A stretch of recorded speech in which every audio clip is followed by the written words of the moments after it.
Magandang araw po at magandang gabi sa mga nakakapanood sa gabi at sa lahat po ng naaabot ng video na ito. Kamusta po kayo at welcome po dito sa AMV o Aboy Mix Videos.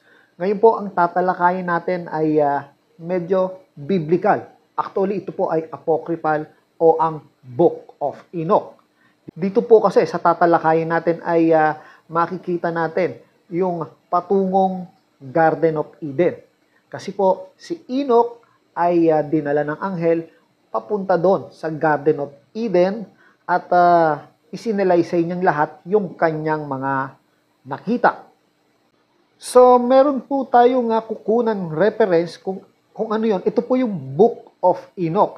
So, dito po tayo sa Standard English Version ni Dr. J. Winter. Makikita po natin itong topic natin dito sa Chapter 7, verse 50 to 59. Meron pa po kasing isang klase ng Book of Enoch. Ito yung version, yung lumang version na kay R.H. Charles noong 1917 edition po. Kung ito ang gagamitin nyo, itong librong itong gagamitin nyo ay makikita nyo naman itong istoryang ito sa chapter 30 hanggang chapter 32. Pero dito po tayo sa bago sa Standard English Version ni Dr. J. Winter. So, ulitin ko, pag ito ang ginamit nyo, makikita nyo ito sa chapter 7, verse 50 to 59. So, medyo nag-iba na po yung sa tungkol sa verse. Pero yung isa po yung nilalaman niyan, nag-iiba lang po doon sa chapter at saka sa verse. So, bago po natin simulan, syempre kilalanin muna natin itong The Book of Enoch na ito. No? Para magkaroon tayo ng idea, saan ba ito nagmula, bakit wala sa Biblia to o apocryphal, kung tawagin to apocryphal, no? Paano ba ito nagsimula? Ganon ba katanda itong libro na ito? Maikli lang po ito, eto po. Ang Book of Enoch po ay 300 years down to 200 years before Christ o older than New Testament. Ganon na po katagal ang Book of Enoch. Hindi pa nagkakatawang tao ang Mesiyas o isinisilang ang mga apostol, libro na po ito. At yung latest part niya ay 100 years before Christ, nalimbag na bago pa magkatawang tao ang Mesiyas. Ganyan po katanda ang Book of Enoch. Originally written po ito sa Aramaic or Hebrew, base yan sa mga scholar na nag-research tungkol dyan sa Book of Enoch. At yung ating mga apostol, very po sila ito, familiar po sila rito, alam po nila ang tungkol sa Book of Enoch. Older section copy preserved among the Dead Sea Scroll in the Qumran Cave. Ibig sabihin, ito po ay nahukay o na-discover sa isang kuweba, ano? Kung tawagan ni Dead Sea Scroll yung mga, marami po ito, hindi lang po Book of Enoch, may mga kasama po pa po ito na ibang aklat. Gaya ng sinabi ko, very familiar ang mga apostol sa Book of Enoch. Katunayan po, ginamit pa po nila ang ilan sa mga talata nito. Isang example natin ay si Jude, si Saint Jude. Ito po ang mga talatang binanggit niya. Jude chapter 1 verse 14 to 15. Enoch, the seventh from Adam, prophesies about them. See, the Lord is coming with the thousands upon thousands of his holy ones, to judge everyone, and to convict all of them of all the ungodly acts they have committed in their ungodliness, and of all the defiant words ungodly sinners have spoken against him. So, yan po yung sinabi ni Apostol Jude na pre-nophesize ni Enoch na mababasa mo naman sa New Testament ng Biblia o ng Holy Bible. Pero kung i-verify nyo po yan, hindi nyo na po ma-verify yan kasi wala po yan sa Biblia. Ma-verify nyo po yan sa Book of Enoch. Ito po. Book of Enoch, chapter 1, verse 9. And behold, he camped with the 10,000s of his holy ones to execute judgment upon all and to destroy all the ungodly, and to convict all flesh of all the works of their ungodliness which they have ungodly committed, and of all the hard things which ungodly sinners have spoken against him. So iyan po, maliwanag ginamit ni Apostol Jude ang talatang ito mula sa Book of Enoch. Ibig sabihin naniniwala siya dito sa Book of Enoch, no? Kasi si Apostol Jude, siya po ay hinirang ng Mesiyas. So siya po ay may basbas ng Espiritu Santo. Ewan ko lang po yung mga nag-reject sa Book of Enoch kung sila ay may basbas ng Espiritu Santo. No comment po tayo dyan. Sinasabi po ng mga Bible scholar na imposibleng nagkaroon ng aklat si Enoch samantalang si Moises po ang sumulat ng libro mula sa kanya hanggang papunta kay Eva at Adan, ano? So papaanong naisulat itong Book of Enoch? Hindi pa raw marunong mga sumulat ang tao noong panahon ni Enoch. At ang hiwaga po rito ay wala pong nakakaalam kung sino ang sumulat talaga ng Book of Enoch. Pero ipaaalala ko lang po sa inyo, si Enoch po ay hindi namatay at malamang na malamang buhay po siya noon hanggang magpasahanggang ngayon ay buhay po siya. Hindi po siya namatay. Kaya hindi po imposibleng si Enoch nga ang sumulat na ito. So yan po yung kakaunting impormasyon na maibibigay ko po sa inyo sa ngayon tungkol sa aklat ni Enoch, ano? Kaya kailangan pong pag-aralan maigi, huwag basta paniwalaan, ano? Pag-aralan po at imbestigahan itong tungkol sa Book of Enoch. At least meron po tayong konting idea bago po natin simulan itong kwento na ito, yung paglipat kay Enoch o yung pagkuha kay Enoch papuntang Garden of Eden. Dinala po kasi siya ng mga anghel doon. Eto na po ang kwento. Saan po kaya ang Garden of Eden na ito? And thence I went toward the east into the midst of the mountain range of the desert. And I saw wilderness, and it was solitary, full of trees and plants. And water gushed forth from above, rushing like a copious watercourse toward the northwest. It caused clouds and dew to ascend in every side. So sinasabi dito na mula sa kinalalagyan niya papunta sa east, patungo dun sa mga bulubundukin sa gitna ng disyerto. Yan po. And thence I went to another place in the desert and approached to the east of the mountain range. And there I saw aromatic trees exhaling the fragrance of frankincense and myrrh. And the trees also were similar to the almond tree. At mula ulit sa kinalalagyan niya, dinala ulit siya sa ibang dako ng disyerto, pasilangan pa rin, pa east, at sa mga bulubundukin ito. And beyond this, I went afar to the east, and I saw another place, a valley of water, and therein there was a tree, the color of fragrant trees such as the mastic, and on the side of those valleys I saw fragrant cinnamon, and beyond this I proceeded to the east. Dito sinasabi na pagkatapos nila doon sa mga nauna pang lugar ay nagpatungo pa sila sa malayong lugar, pasilangan. At dito nga nakaamoy siya ng mga kakaibang magagandang amoy, mga puno, nakakita po siya. At pagkatapos ay nagpatuloy pa sila pasilangan, pa east. And I saw other mountains, and amongst them were groves of trees, and there flowed forth from them nectar, which is named Sarara and Galbanum.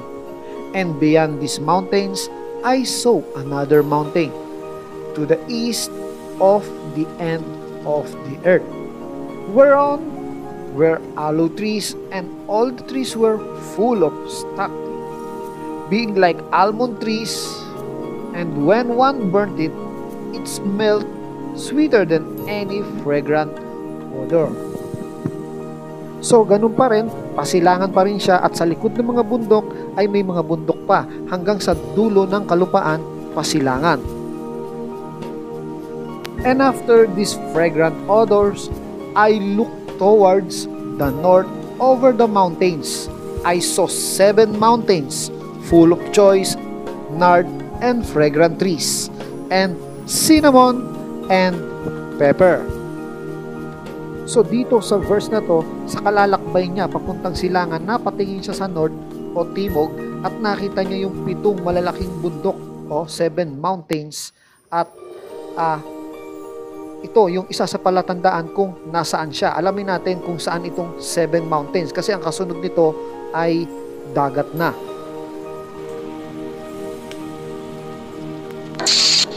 Mount Abu Qubais. This mountain is located directly opposite the Kaaba Sudi building, near the mountain Safa. This mountain is considered one of the pillars of the holy city, has witnessed many Islamic events, one of which is the rediscovery of Hajar al-Aswad by Prophet Ibrahim, after it was lost in the time of the Prophet Nuh.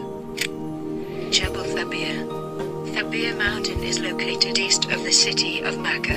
According to some historians, this mountain is the mountain where the scapegoat was sent at the time of Prophet Ibrahim to sacrifice Prophet Ismail. Jabal Thor. This mountain is where the Prophet Muhammad, peace be upon him, and his companion Abu Bakr sought refuge when they migrated from Mecca to Medina. Thor mountain is located about 3 kilometers from the Grand Mosque. Jebel Kandama. Mount Kandama is located behind the Abu Qubais mountain in Mecca. If you are standing at this mountain, you can see beautiful views of the entire holy city of Mecca. Mount Quaqian. Quaqian mountain is located west of Masjid al-Haram. This mountain has several historical meanings. One of the most attached is the name of this mountain, Quaqian, which is taken like the sound of clanking swords during the battle of the Jawam and Kajruan tribes. Jebel Omar. The Jebel Omar is located west of the Masjid al-Haram. Many pilgrims live in the hotel and apartment in the Jebel Omar area, as its location is close to the Holy Mosque. Jebel al-Nur. Jebel al-Nur, known as the Mountain of Light, stretches in Mecca's Hejazia area. One of the historical areas in Jebel Nur is the Hira Cave, where the Prophet Muhammad, peace be upon him, received the first revelation. So mula sa west, kalagitnaan ng disyerto at mga bulubundukin nito, nag-travel siya sa east at nadaanan niya, ito lang po yung 7 bundok na maari niyang makita kung papunta siya sa east. At si Enoch po ay nasa gawing ibaba ng Arabian country. Kaya nung tumingin siya pataas, pa north, nakita niya po yung 7 bundok. Suspecha po yan kasi ang kasunod na verse ay dagat na. Ito po. And then I went over the summits of all these mountains, for toward the east of the earth, and passed above the Erythraean Sea, and went far from it, and passed over the angel Zothiel. So, yun nga yung sabi ko sa inyo kanina. Matapos nung kaninang verse, yung 54 ay dagat na. Dito kasi sa 55, sinabi rito na matapos ng daanan yung mga bundok na iyon, ang kasunod ay papunta pa rin siya sa east at dumaan siya dito sa Erythraean Sea. Yun po, Erythraean Sea. So, saan po itong Erythraean Sea? Tingnan po natin sa mapa. So, iyan po ang Erythraean Sea. Mababasa nyo naman na ngayon ay Indian Ocean. Dati po pala siyang Erythraean Sea. So matatrack na natin kung saan nagmula si Enoch at saan siya patungo. So galing po siya sa gitnang disyerto, tapos nag-travel siya, nakakita siya ng tawag dito yung 7 bundok at tapos yung karagatan Erythraean Sea. Pagtapos ng malampasan nito, lumayo pa po siya papuntang east, no? Basahin po natin ulit. and passed above the Erythraean Sea and went far from it. So, ibig sabihin, kung titingnan mo sa mapa, ay nilampasan niya pa ang Erythraean Sea ng malayo papunta sa silangan. Hindi po pwede rito kasi malapit lang sa Erythraean Sea yan, at ang sabi, east end of the earth. So, ang dulo ng kalupaan pasilangan ay walang iba kundi ang Pilipinas. So, mababasa mo rin sa verse na to na dadaanan nila si Angel Zotiel at nalampasan pa nila. Sino po siya? Siya po ay bantay sa isang lugar. Ano po yung lugar na ito? Ito po, sa susunod na verse, basahin natin. And I came to the garden of righteousness, and from afar off I saw numerous trees, and these great two trees, they're very great, beautiful and glorious and magnificent, and the tree of knowledge, whose wholesome fruit they eat, and know great wisdom. So, ito po yung lugar na tinatawag na Garden of Eden. So, si Enoch po, maliwanag, ay inilipad at dinala sa Garden of Eden ng isang anghel. So, totoo nga bang ito ang Garden of Eden? So, mababasa po natin yan at mapapatunayan sa mga susunod na verse. Basahin po natin ang mga natitira. That tree is in height like the straggle fig, and its leaves are like the carob tree, and its fruit is like the cluster of the vine, very beautiful, and the fragrance of the tree penetrates afar. Then I said, how beautiful is the tree, and how attractive is its look.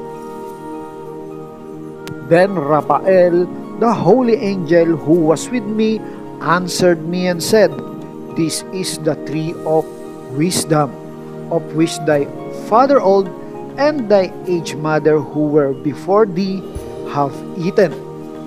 And they learned wisdom, and their eyes were open, and they knew that they were naked, and they were driven out of the garden. Wisdom, and their eyes were open, and they knew that they were naked, and they were driven out of the garden.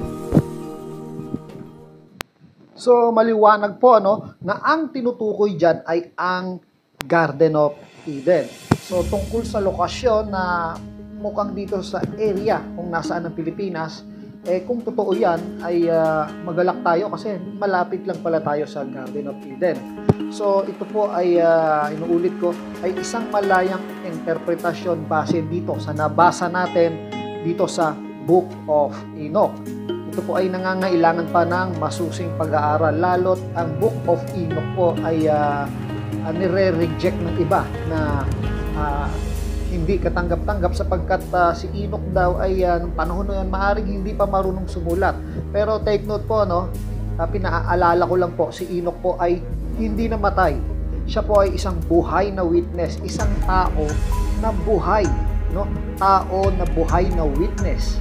Nakakailanganin siguro ito hanggang sa katapusan ng ating daigdig, So, maaaring si Enoch nandyan lang sa tabi-tabi. Maaaring hindi lang natin siya nakikita, Wala tayong kapangyarihan na para siya ay makita kasi siya ay talagang pinili ng Panginoon, So,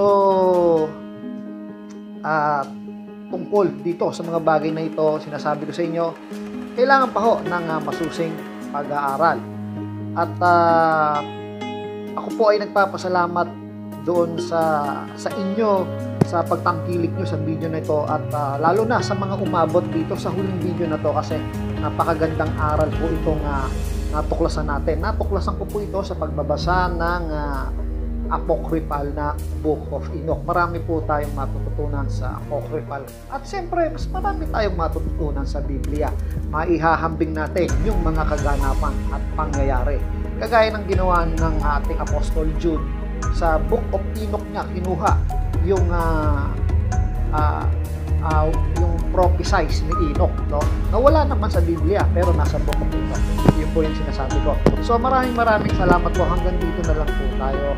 At God bless you all po.